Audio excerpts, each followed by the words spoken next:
Well, welcome to the close of week number one. In week number one, you were introduced to the beginning concept found in the first part of the Pentateuch. So we're looking at Moses' deliverance, the Sinai experience, and ultimately God leading his people out of the Egyptians' hand.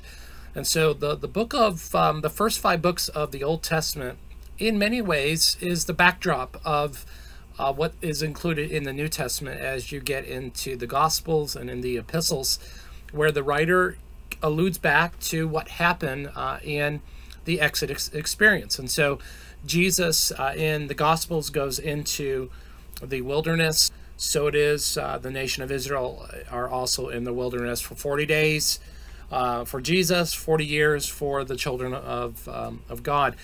And so as you think about these kind of parallel tracks that the scripture is running, you are seeing these kind of back and forth between the writer. The writers are using the Old Testament as their proof text or the biblical foundation for understanding the application of the new. And so we stand as the people reading the scripture, looking at the totality of all that the writers now have given to us. We can see the full account of the Pentateuch. We can see the full account of the New Testament.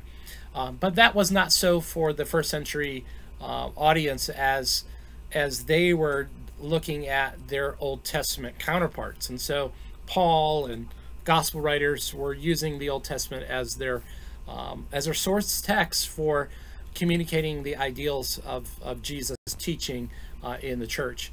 So in week one, you covered the Pentateuch, which is really the thrust of where we're heading. And in week one, you were also introduced to the biblical theology paper that you were to begin thinking through. That is due in week 8.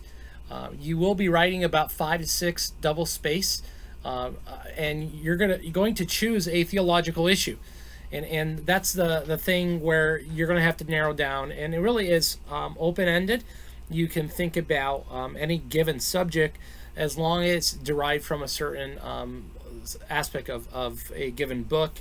In this case, you could do a theological examination of the wilderness account as portrayed in the New Testament. That might be one thing you could do. You could do suffering. I mean, the list, as I've previously said in another video, that you can is really open-ended. But the key is for this project is for you to choose that audience and how you would address the theological topic to the people that you're working with in that regards. So this week we've covered the Old Testament, beginning of the genre of the Old Testament largely is narrative. And so when you're reading Klein, he talks about narrative as storytelling, and simply has a beginning introduction, a rising action, climax, falling action, and then conclusion. And it's that climax where it depicts the theme and the for the reader where they should think through or even begin to understand more of what the human writer at that point in time was trying to communicate to the audience in the Old Testament.